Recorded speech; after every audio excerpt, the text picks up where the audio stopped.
Hello everyone, welcome back to my channel class 9. Today we will solve question number 2 from exercise 1.3.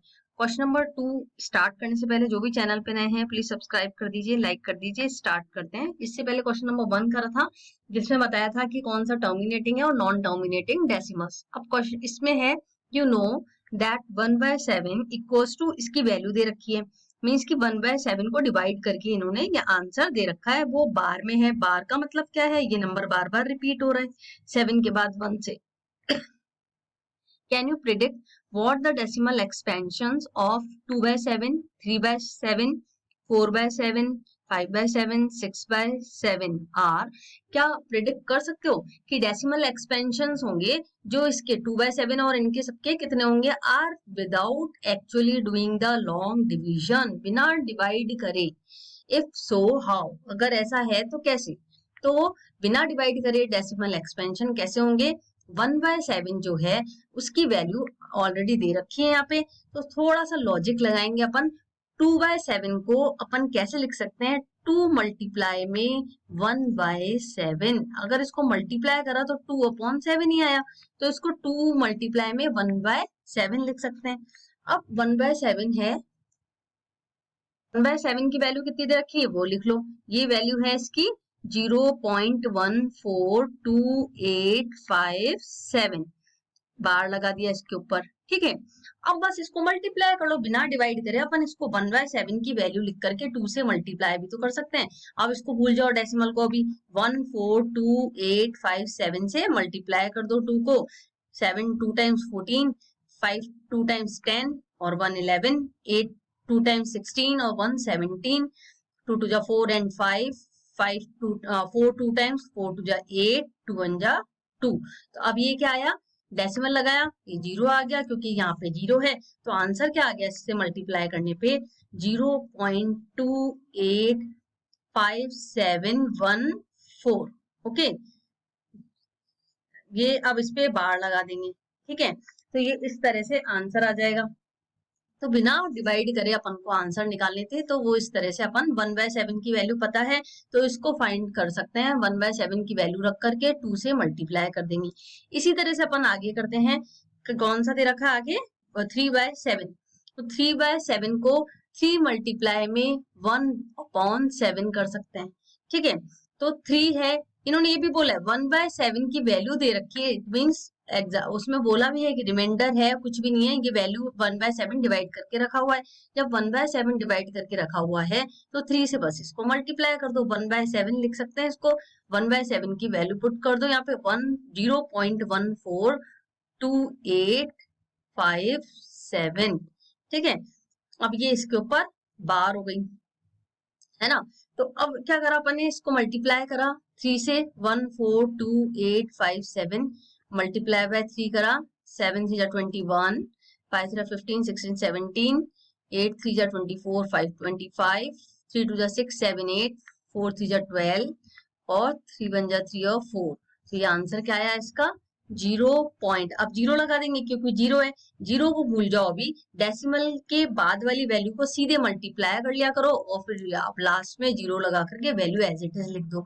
0 और decimal लगा दो 42857 है ना। तो इस तरह से आंसर लिखेंगे, इसके ऊपर भी बार लग जाएगी 428,571, ये भी इसके ऊपर क्या लग जाएगी? बार, क्योंकि ये भी नंबर अगर 1/7 में रिपीट हो रहा है तो यहाँ पे भी 1/7 में भी आगे भी रिपीट होता जाएगा। इस तरह से अपन लॉजिक लगा करके इस क्वेश्चन को करना है।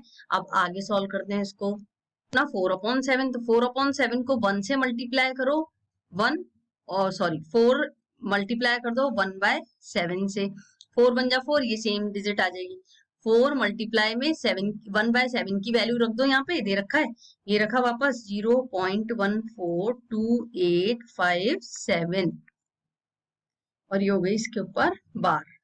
ठीक है ना, अब इसको मल्टीप्लाई करो, ये मल्टीप्लाई करा 142,857, 4 से मल्टीप्लाई करा, 7 4 टाइम्स 28, 5 4 जा 20, 22, 32, 32 और 2 34, 4 2 जा 8, 9 10 11, 6 4 4 जा 16 और 1 17, 5 1 जा 5, 4 1 जा 4 एंड 1 5। तो अब ये आंसर क्या आ गया अपना, जीरो लगा करके लिखेंगे 0.571428, ठीक है ना, 0.571428। अब इसके ऊपर बार लगा दो, इट मीन्स कि ये नंबर भी यहाँ पे भी रिपीट होगा ये नंबर, ठीक है ना।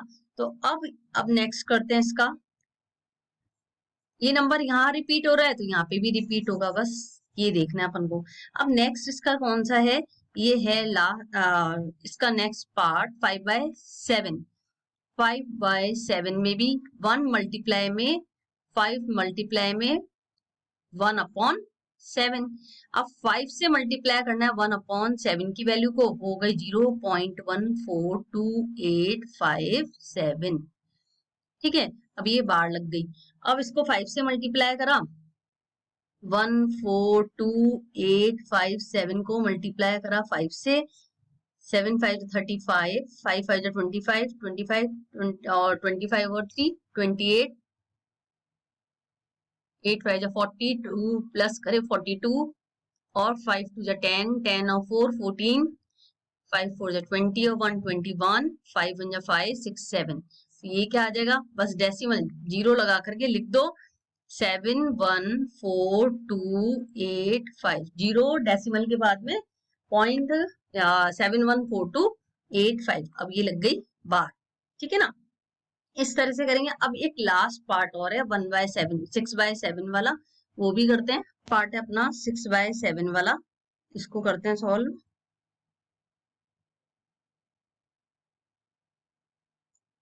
6/7 में क्या है, 6/7 वाली वैल्यू है, इसको करेंगे तो इसको भी ऐसे ही करेंगे 6 मल्टीप्लाई में,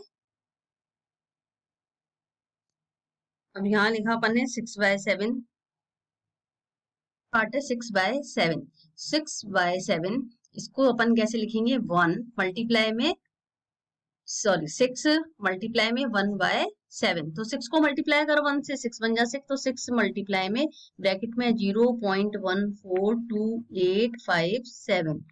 अब इस पे बाहर आ गई और इसको इससे मल्टीप्लाई करा 142,857 को 6 से, 42, 6 5 30, 4 34, 8 6 48, 48 और 48 और 3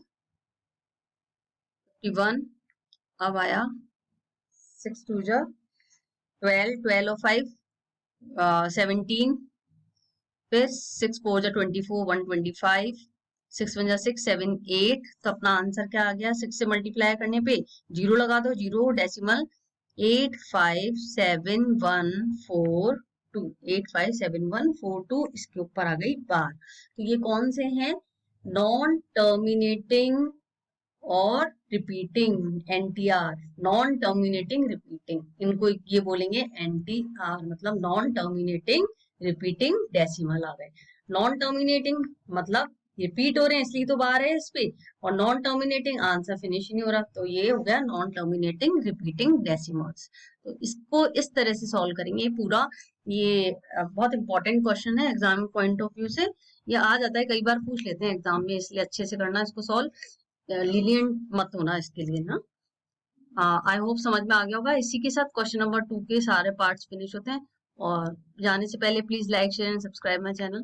मिलते हैं नेक्स्ट वीडियो में, तब तक के लिए बाय, टेक केयर।